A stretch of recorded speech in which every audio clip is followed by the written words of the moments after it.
50년대 부산을 담은 영상들이 굉장히 귀했어요. 그런데 마침 53, 4년경으로 추정되는 보모사 영상이어서 제가 바로 미국 경매시장에서 바로 구입을 했던 거죠.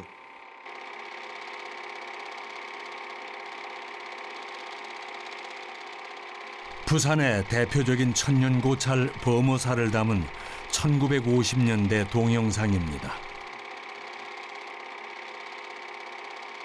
놀랍게도 컬러로 촬영된 영상에는 여러 명의 미군들이 함께 범어사를 방문한 모습이 보입니다. 6.25 전쟁이 끝난 직후인 1953년, 이렇게 많은 미군들이 함께 범어사를 찾은 이유는 무엇일까요?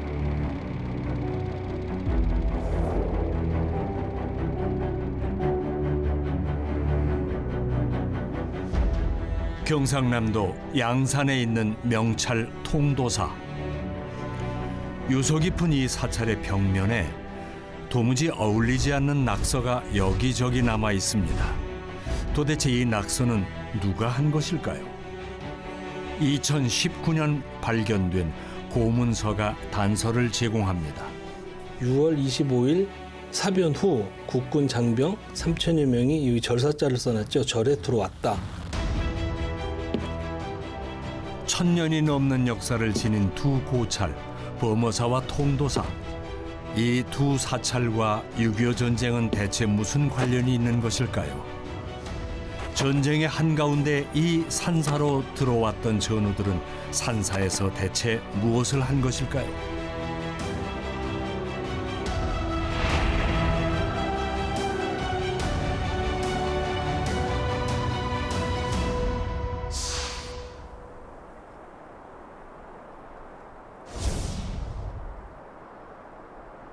경상남도 양산, 영축산 깊은 산자락에 위치한 통도사는 지난 2018년 우리나라 산사 7곳과 함께 한국의 산지 승원으로 유네스코 세계문화유산에 이름을 올렸습니다. 다른 사찰과 다르게 부처님이 모셔져 있지 않고 부처님 진신사리가 모셔져 있다 보니 되게 경건한 마음이 들고 항상 오면 마음이 좀 차분해지고. 통도사 대웅전에는 의례에 있어야 할 불상이 모셔져 있지 않습니다. 그 이유는 바로 대웅전 너머 금강계단에 있는데요. 646년 신라승려 자장율사가 모셔온 부처님의 진신사리가 금강계단에 봉안돼 있기 때문에 따로 불상을 모시지 않은 것입니다. 그런데 최근 통도사에서 또 다른 이상한 점이 발견됐습니다. 대웅전 서쪽에 자리한 대광명전, 통도사의 전각 가운데 가장 오래된 목조 건물인 대광명전 곳곳에 이상한 낙서들이 발견된 것입니다. 여기에 보시면 이렇게 주소들, 이런 것들은 자기가 아마 살았던 주소지 않나 싶기도 하고, 이렇게 다 날짜하고 이렇게 뭐 표시를 했던 건데, 그 당시에는 볼펜이 좀 없었으니까 이렇게 파서 이렇게 새겨놨던 것 같아요. 여기를 봤을 때는 이게 원래 이 상태가 아니었고 한지가 이렇게 발라져 있었어요. 그런데 이 모자를 발견하고 그 한지를 한 겹 한 겹 다 벗겨갖고 봤더니 이렇게 좀 선명하게 나오게 된 거죠. 한지를 벗기자 나타난 군모와 칼. 대체 누가 산사의 벽면에 이 그림을 그린 것일까요? 낙서는 벽면 곳곳에서 눈에 띕니다. 여기 보면 4284 5월 29일에 도착하여 6월 12일에 떠나간다. 이거는 그때 당시에는 뭐 단기를 썼던 것 같아요. 그래서 단기를 썼기 때문에 이걸 계산을 해보면은 1951년 5월 29일에 여기에 들어왔다가 6월 12일에 떠나간다. 이렇게 표시가 돼 있는 거죠. 1951년 5월 29일에 왔다가 6월 12일에 떠나간 이 사람은 대체 누구일까요? 대광명전 바깥 벽면에도 누군가 탱크를 그려놓은 낙서가 남아 있습니다. 대광명전 옆에 있는 전각 용화전.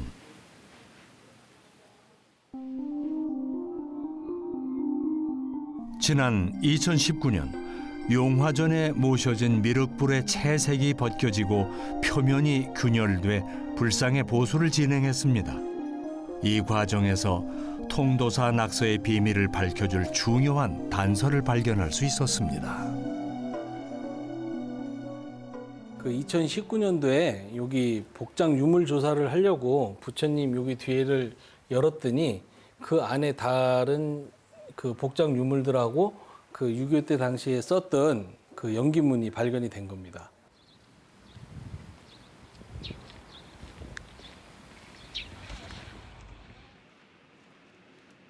용화전에서 나온 연기문은 통도사 박물관에 보관돼 있습니다.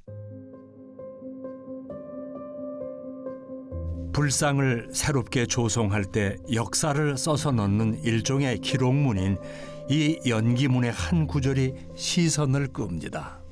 이게 용화전 미륵부처님 복장 유물이었는데요. 이게 용화전 존불 갱연기 조성 연기문인데 이거는 이제 새로 이거를 조성하기 위해서 쓴 이유 여기 나옵니다.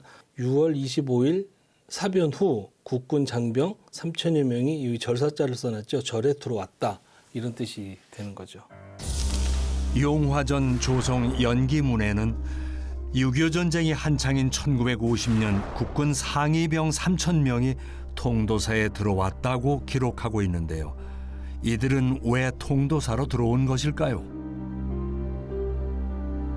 오래전부터 통도사에 남아있는 이 낙서들도 산사를 찾았던 군인들과 관련이 있는 것일까요? 연기문이 발견되기 전까지는 구전으로만 말로만 이렇게 전해져 오고 또 전해져 오고 했었는데 이 연기문에 명확하게 나옵니다. 국군 장병 3천여 명이 6.25 사변 후 절에 들어왔다. 이게 명확한 근거가 되기 시작했습니다. 국군 장병들이 여기서 치료도 받고 머물다 갔다. 이렇게만 구전이 되어 왔었죠. 연기문이 발견되면서 그 구전이 사실이 된 거죠.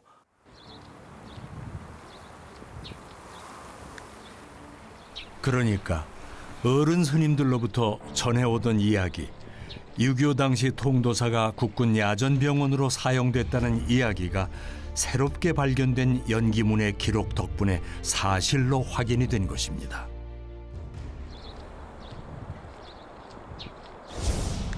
부산시 금정구에 있는 천년고찰 범어사. 지금은 세계적인 관광객들이 찾는 명소가 됐지만 이곳 역시 6.25와 관련된 예사롭지 않은 역사를 간직하고 있습니다. 부산 금정중학교의 교장 김화선 씨. 범어사에서 세운 근대 학교인 명정학교의 전통을 잇는 학교 교장인 김화선 씨는 평생 범어사에 관한 연구를 해오고 있는데요. 범어사에 관한 중요한 사진 한 장을 가지고 있습니다. 이 사진은 1952년도 사진입니다. 사진을 보면 대웅전 앞에 제단을 설치를 하고 이쪽에는 큰 계불을 걸어두었습니다. 그리고 이 대웅전 그리고 보제루 이 마당에는 많은 사람들이 참여를 했고요. 이 제단을 향해서 영연들을 위로하는 제를 올렸습니다. 1952년도 흑백 사진을 AI로 컬러 복원해 보았는데요. 대웅전 앞마당에는 큰 행사 때나 걸리는 범어사의 보물 궤불이 걸려 있습니다. 마당에는 사람들이 빽빽하게 모여 있습니다. 승려들과 일반인, 제복을 갖춰 입은 군인들도 보입니다. 대웅전 앞 계단에는 미군이 카메라로 촬영을 하고 있습니다. 이때 대통령님을 비롯해서 외교부 외교 인사들 그리고 미8군 사령관들 여러 고위 장성들이 이 행사에 참여를 했습니다. 6.25 전란 중 열린 이 대규모 행사는 어떤 행사였을까요?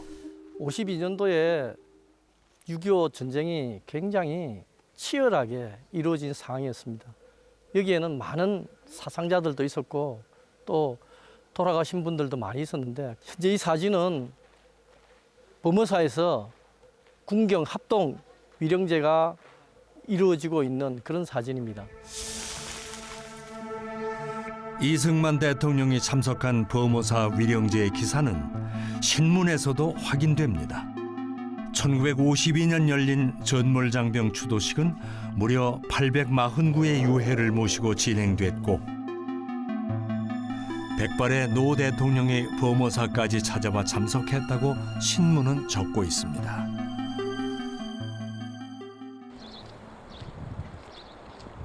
경상남도 산청에 있는 안적사.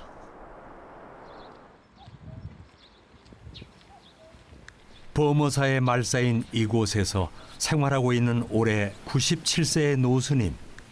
젊은 시절 범어사에서 수계를 받았던 일미 스님은 6.25 당시를 생생히 목격했습니다. 참 그때 비참했지. 그야말로 참 한국전쟁 참 슬픈 일인 역사라. 그때 시신이 그냥 보절에 꽉 차 있어서. 범어사의 대웅전 앞에 있는 일종의 강당격인 보제루. 그런데 한국전쟁 당시 이 건물에 군인들의 시신이 가득했다고 합니다. 그 계명함 있는 쪽에 가서 불로 다 태워가지고, 그러고 이제 다 태우고 나서 6월 얼마 하고 보절에 갔다가 이제 입회해서 모셨거든. 보제루에 쌓여있던 시신들을 범어사에서 비교적 가까운 곳에 있는 암자인 계명암 아래 화장터에서 승려들이 직접 화장했다고 합니다. 실제 신문기사에도 군인들의 시신이 너무 많을 때는 일단 매장을 했다가 적당한 시기에 한꺼번에 화장을 했다고 기록하고 있습니다. 70년도 더 지난 일이지만 일미 스님에게 그때의 기억은 지워지지 않는 필름처럼 선명합니다. 네 빼니 그 관계없이 섞여져 이제 세절구통이 있는 데가 찍어가지고 가루를 가지고 이제 막 사방에다 이렇게 동산 스님을 허치고, 우리는 연부라고 다녔고 동산 스님은 그 가루 허친이라고 앞으로 다녔고, 우리는 뒤에 따라서 연부라고 다녔고, 그런 비참한 역사가 범어사. 그래도 범어사에서 전부 관리를 해서 총거를 마쳤지. 6.25 당시 범어사의 주지였던 동산 스님이 이 모든 일을 총괄했습니다. 전쟁 초기 갑자기 너무 많은 시신들이 범어사로 들어오자 한꺼번에 모아서 화장을 하고 동산 스님이 상좌들과 함께 직접 유골을 뿌렸다고 합니다. 계속 시신이 들어오는 거예요. 죽음. 그러면 또 짤랑짤랑하고 동산 스님이 직접 했어요. 연부를.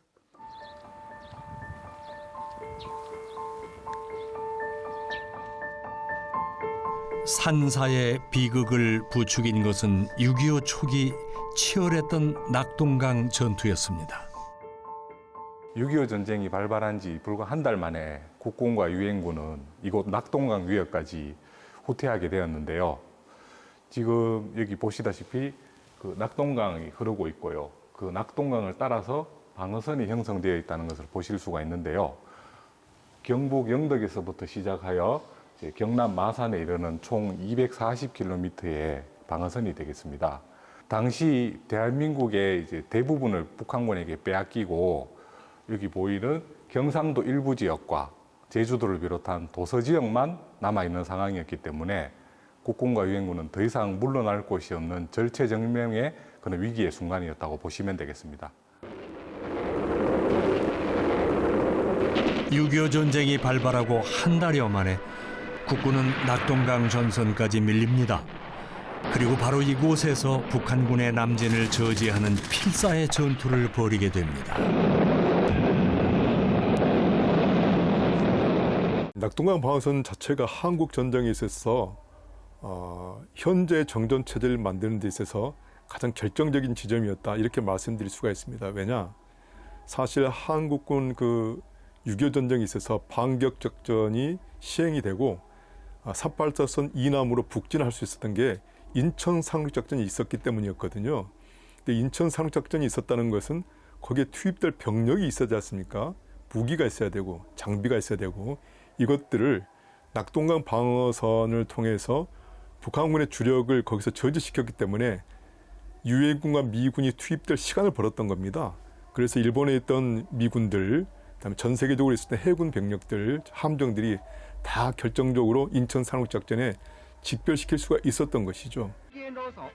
비행기로 한국에 급송합니다. 결장으로 국군과 유엔군이 반격의 전기를 마련하기 위해 필사적인 항전을 벌인 낙동강 전투 2달여간 수많은 부상자와 전사자가 발생하게 됩니다.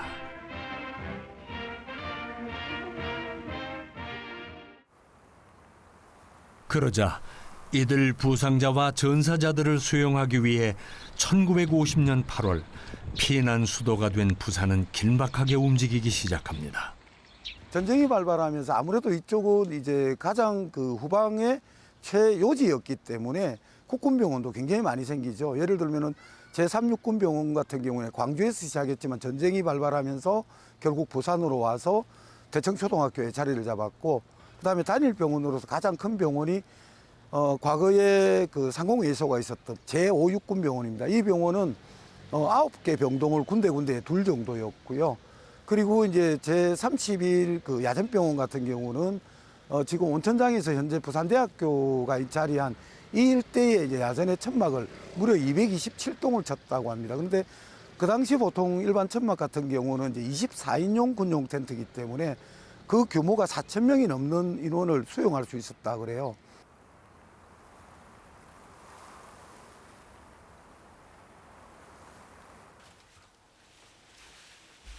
올해 94세인 박기수 씨.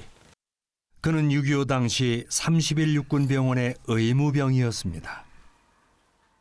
그는 당시 받았던 인식표를 지금까지 간직하고 있습니다. 이게 군에 입대하면은 군번을 받습니다. 그러니까 누구든지 군번을 받으면은 평생까지 있는 겁니다. 군번을 머리 차고 이래가지고. 이거 사람이 죽어도 이거만 있으면 사람 찾거든요. 07114822 지금도 얘기하고 있어요. 07114822 내 군번입니다.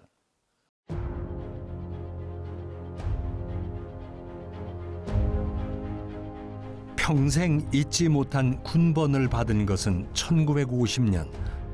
당시 진주중학교 5학년이었던 그는 전쟁이 발발하자 학도병 1기로 자원 입대를 합니다.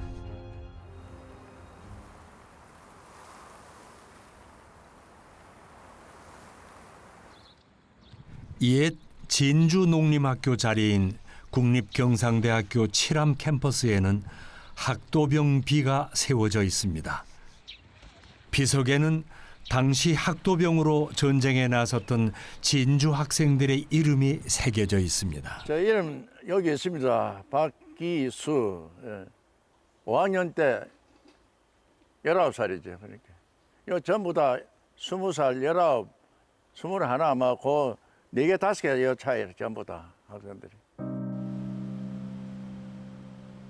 나라가 위태롭다는 이야기에 진주에서 모인 학생들만 200명.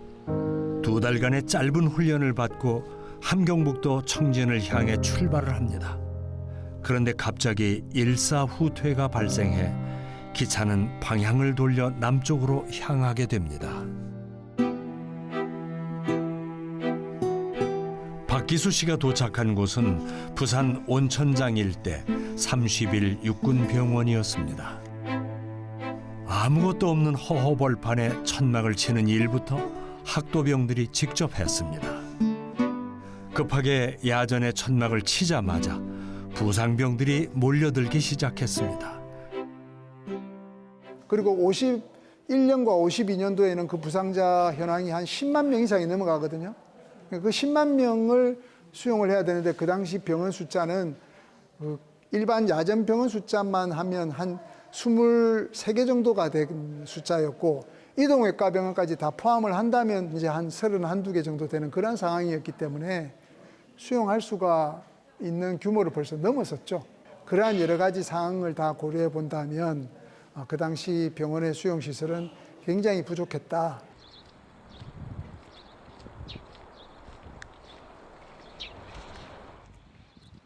(30일) 육군병원 소속 의무병으로 온천장에서 일하던 박기수 씨는 어느 날 통도사에 보내집니다. 통도사에 (30일) 육군병원 분원이 생긴 겁니다. 옛날 말이 옛날이지 70년 훨씬 넘었는데 그래도 기억은 생생해요. 왜? 이 생명이 왔다 갔다 하던 때니까. 공기가 잘못하면 총알이 날라오거든요. 해 맞으면은. 그래서 그때 기억이라는 게 지금도 생생합니다.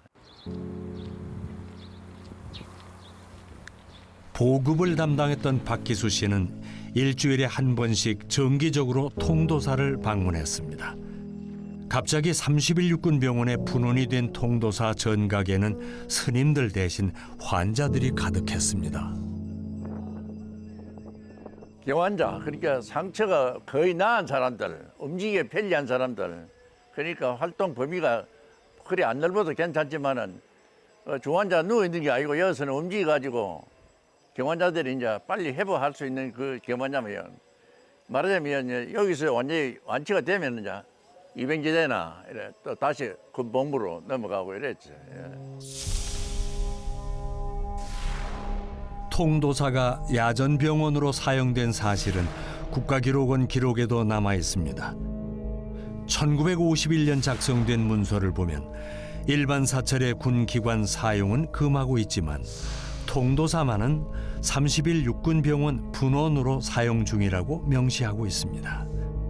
이어 내과 환자 1,522명을 수용 중이라고 밝히고 있습니다.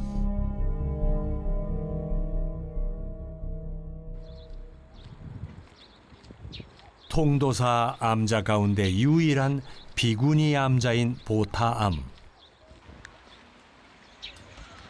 평생 보타암을 지키고 있는 노 스님도 민족 상잔의 비극인 6.25를 이곳에서 겪었습니다.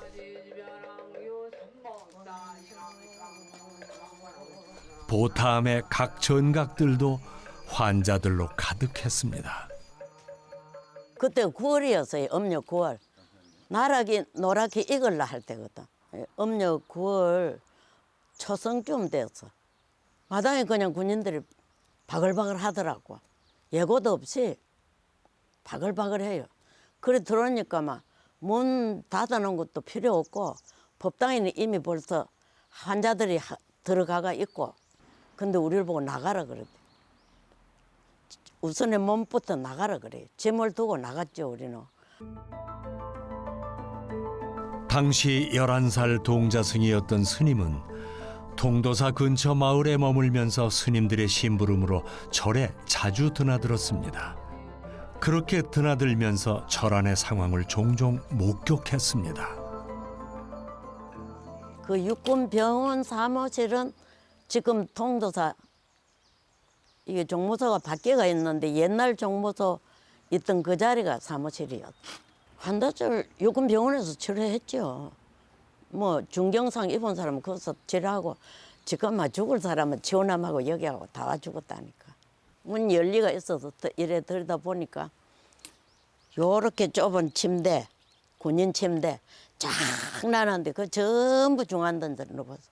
중환자들이 누웠는데 이쪽 가에 누운 중환자 하나의 창자가 이래 나와가 창자가 안 뻘겋더만 허옇더만.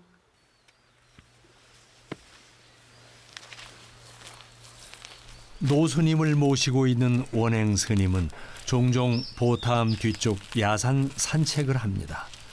그런데 20여 년 전만 해도 이 산책길에서 오래된 의료품들을 종종 발견하곤 했습니다. 여기가 이렇게 골짜기인데 다른 데보다가 조금 이렇게 봉긋하게 묘처럼 흙더미가 있더라고요.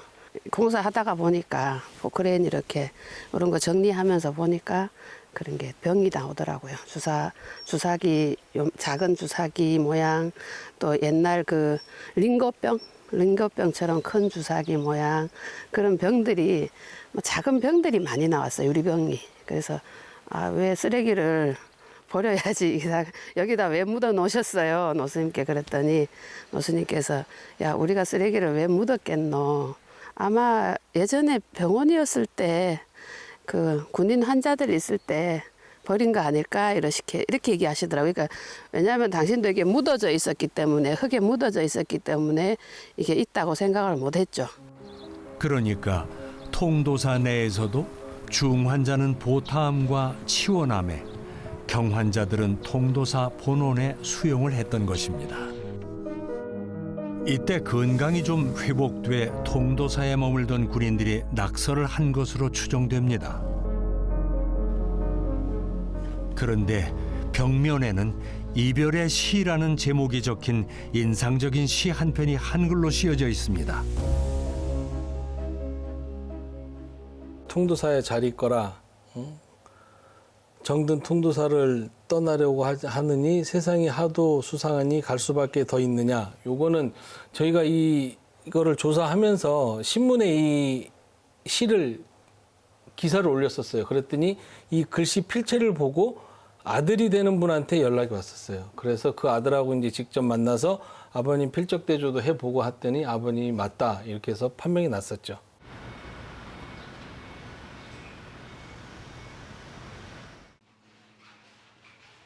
서울에 있는 고창록 씨는 통도사의 벽면에 남아있는 시를 보고 바로 아버지의 필체임을 알아볼 수 있었습니다.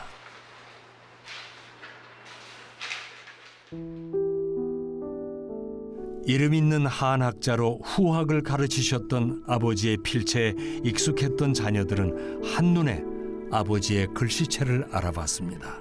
아버지의 필적을 그렇게 순간적으로 온몸에 어떤 전율을 느낄 정도로 아버님의 필적을 이렇게 공감하는, 확인하는 그런 일들은 아마 드물지 않을까.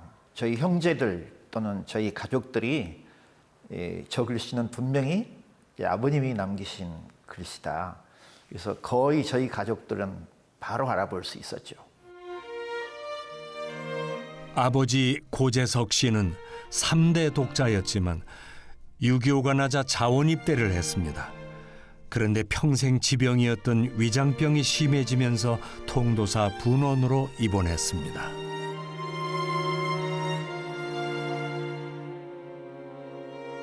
어디를 가든 글을 남기기를 즐겨했던 고재석 씨는 완치가 돼 통도사를 떠나면서 이별의 시를 남긴 것입니다.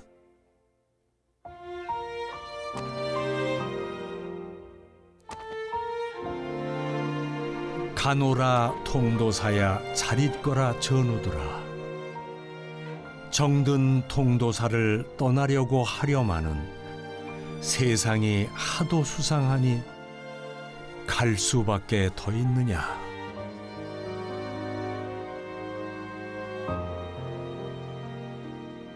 통도사는 이제 그 전장에서 이제 부상을 입거나 또 병고를 겪는 병사들을 수용했던 곳으로 저희한테 말씀을 하셨고, 굉장히 많은 분들이 통도사에서 치료를 하고 또 다시 전장에 나가기도 하고 또 집에 돌아가기도 하고, 이제 이런 여러 가지 그 실제 상황들을 겪으시면서 느끼셨던 바를 이제 어린 저희들에게 자주 들려주셨죠.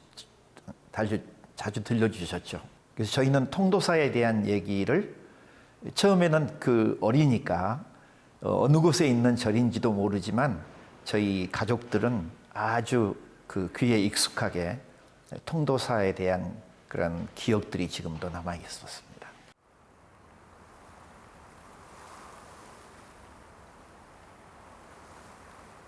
통도사의 아랫마을에 살던 김용길 씨도 6.25 때의 기억이 생생합니다. 아따 참 시원되게 집인데 이렇게 집도 변하고 다 초가집이 개화집이 됐고 세월 참 많이 변했다.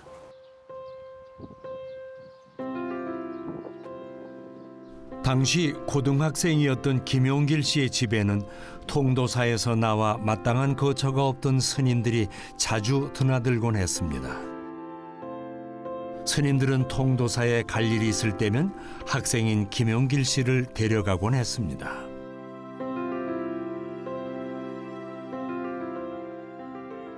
고향간에 크리에이터가 스님들 계시는 방에 지내갈 수 있거든요. 가니까 부엌에 불살게 하려고 책이 처음부터 나와 있어요. 마땅한 땔감이 없던 사찰에서 추위를 잊기 위해 경전들까지 땔감으로 사용되는 모습을 보고 황급히 경전을 챙겨 나오기도 했습니다. 뿐만 아니라 군인들로 가득 찬 법당안이 훼손되는 걸 목격하기도 했습니다. 나는 아이고 아저씨 말이지, 아이고 이거 이렇게 기대면 왜 합니까? 이쪽으로 좀 나오시소. 그저 부처님 상에 올라가 있길래, 그러니까 나는 여기가 제일 편하다 그러면서 이런 이야기도 하고, 벽에 낙서하는 거는 보통이고. 야전병원 사용으로 사찰 곳곳이 훼손된 것은 연기문에도 나타납니다. 결국 용화전의 불상이 심각하게 훼손돼서 1952년 다시 조성했다고 연기문은 기록하고 있습니다. 결국 지금의 용화전 미륵불상은 부상병들이 사찰을 떠난 후 다시 조성한 것입니다. 그렇다면 군인들은 언제 떠난 것일까요? 1951년 12월 11일에 기록된 문서 한 장. 대통령의 분부대로 통도사를 명도할 것을 지시하였지만 대체 건분을 구하지 못해 어려움을 겪고 있다고 기록합니다.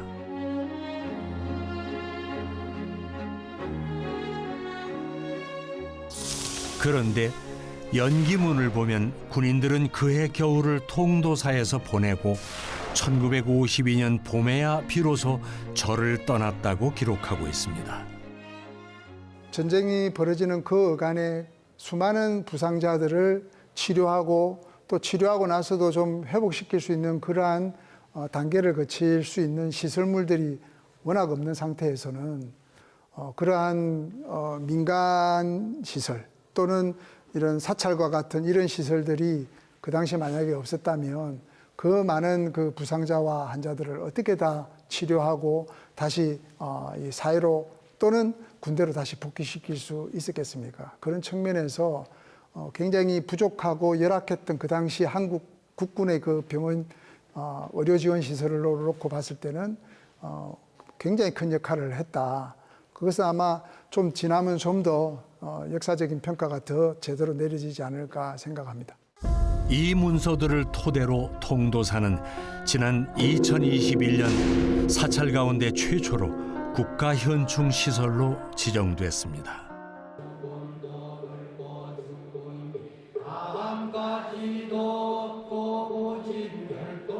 국가현충 시설로 지정된 후 통도사에서는 해마다 6월이면은 호국영령 위령제를 열고 있습니다.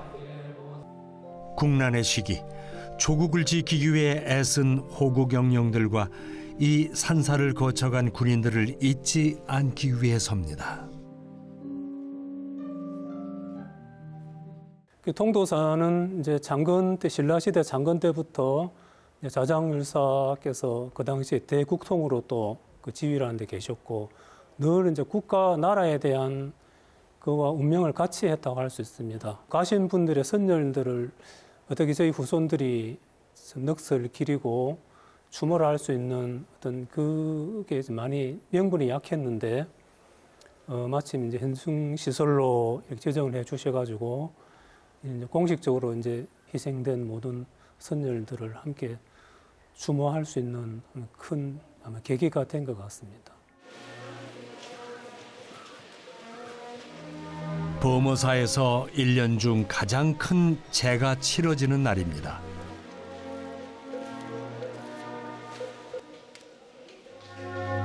바로 6.25 시기 범어사의 주지였던 동산 스님의 59주기 추모식입니다.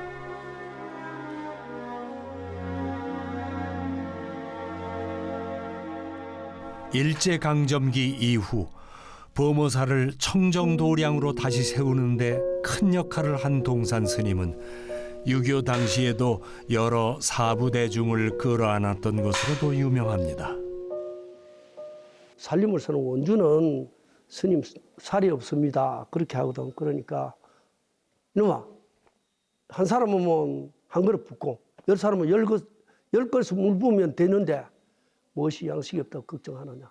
그런 정도로 그 스님들도 받아줬고 그런 자비심은 그야말로 뭐 근래 보기 드물 만큼 훌륭한 일을 한 거죠.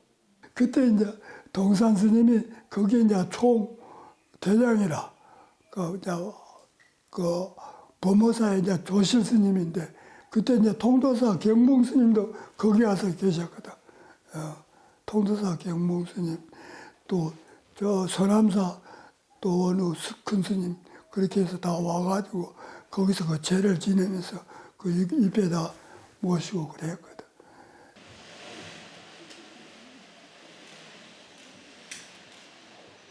그런데 현재 제단이 모셔진 보제루 앞단이 바로 6.25 때 군인들의 위패를 모셨던 곳입니다.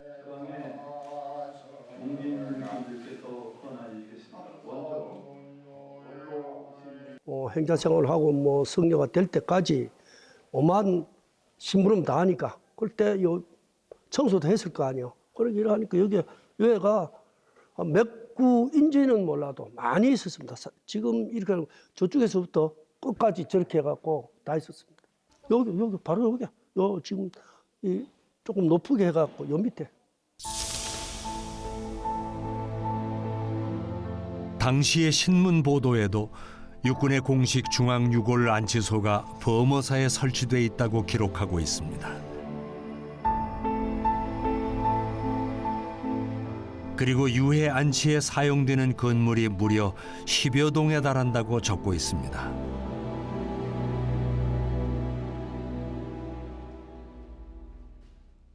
그런데 범어사에 모셔진 유골들 속에는 특별한 유해도 있었습니다.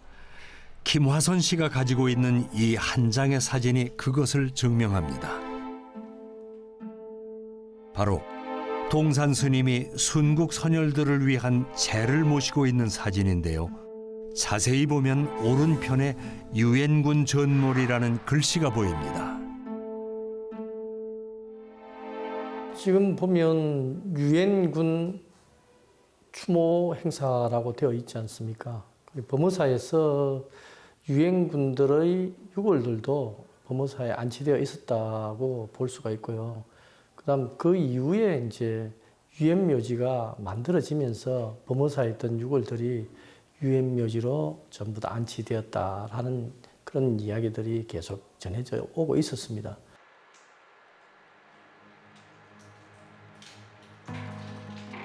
부산의 향토사학자 김한근 씨가 구입한 50년대 범어사를 담은 영상도 유엔군과 관련이 있습니다.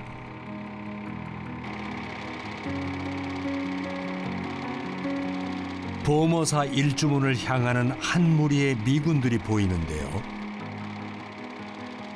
6.25 전쟁이 끝난 직후인 1953년 이들 미군들은 왜 이렇게 무리지어 함께 범어사를 찾은 것일까요? 이 영상은 미 8군 사령관이었던 벤 필리트 장군이 자기의 외동아들 그 제임스 벤 필리트 2세가 6.25에 참전합니다.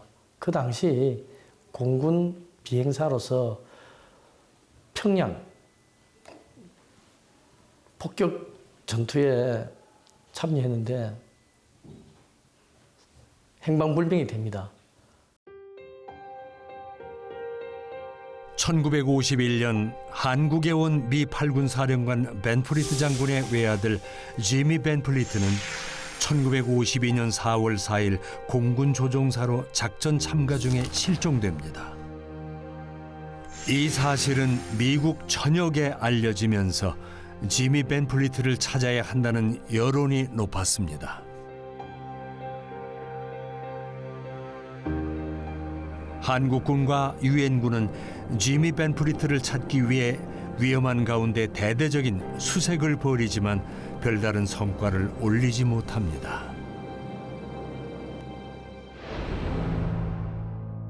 그러자 벤플리트 장군이 당시 유엔군 총사령관에게 한 장의 편지를 보냅니다.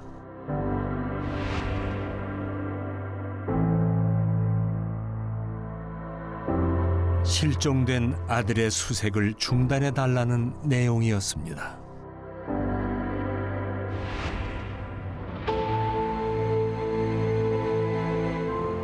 자신의 아들을 찾기 위해 또 다른 군인들을 위험한 곳에 보낼 수 없다는 이유였습니다.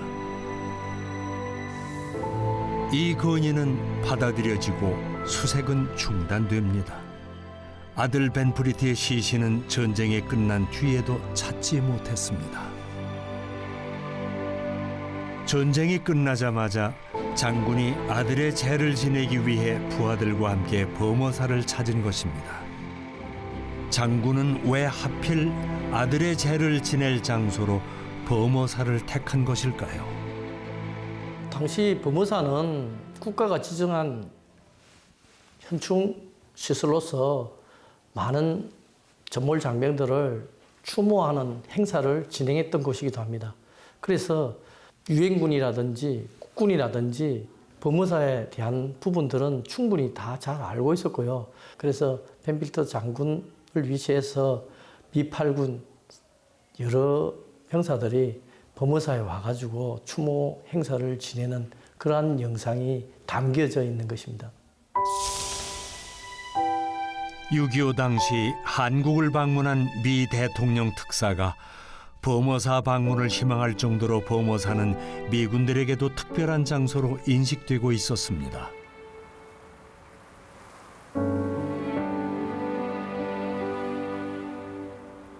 그렇다면 범어사에 모셔져 있던 유골들은 언제 어디로 간 것일까요?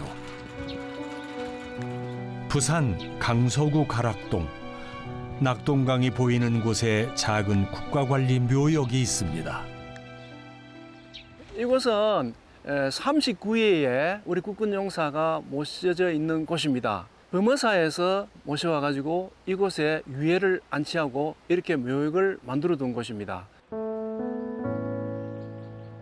강서구 가락동 출신 청년들은 6.25가 발생해 국가가 위험에 처하자 대거 군에 자원 입대합니다. 낙동강 전투에 참여했던 이들 중 39명의 군인들이 전사하게 됩니다. 이들의 유해는 범어사에 모셔져 있다가 종전 후 이곳으로 옮겨왔다고 기록하고 있습니다.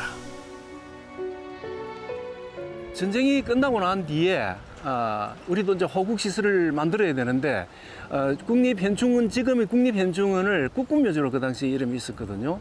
그리로 국군 용사들을 다 모실 계획이 있었던 것 같습니다.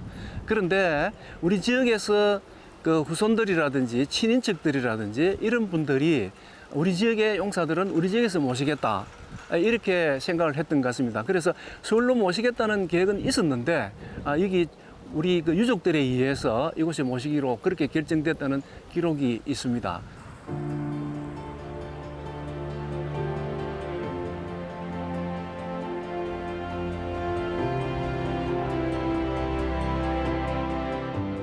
국군 전사자들을 위한 현충원이 조성된 것은 6.25가 끝난 뒤인 1956년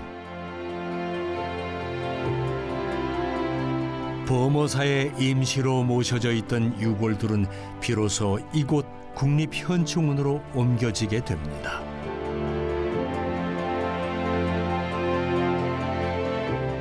범어사에 모셔져 있던 유엔군의 유해들은 유엔 기념공원이 제대로 정비되자 이곳으로 옮겨지게 됩니다.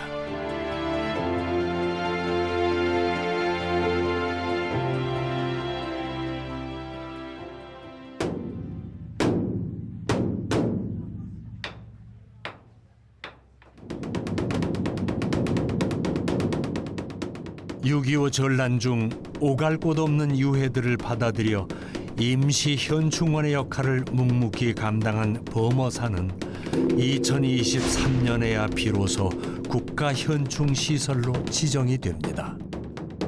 스님들뿐만 아니라 제가 불자님들 또 전쟁이 일어나서 그 전쟁에서 사망한 분들을 마음 아프게 생각하시고 그분들이 좋은 세상에 가도록 그렇게 합동 위령제를 봉양하고 또 그렇게 전몰장병에 그 화장한 납골이 들어오는 것을 마다 않고 받아들였다고 생각이 됩니다.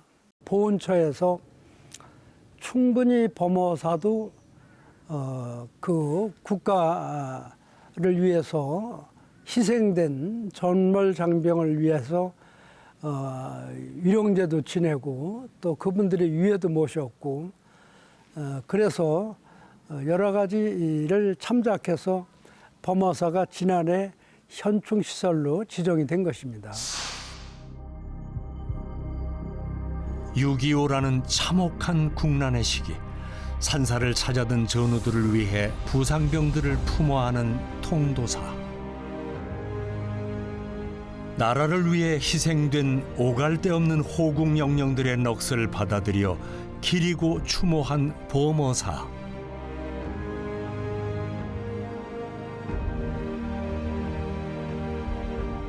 전란이라는 국가적 위기를 외면하지 않고 국난 극복에 동참한 두 사찰의 헌신은 이웃을 돌보는 것이 나라를 지키는 것이라는 호국 불교의 정신을 실천한 역사의 현장으로 생생히 살아 있습니다.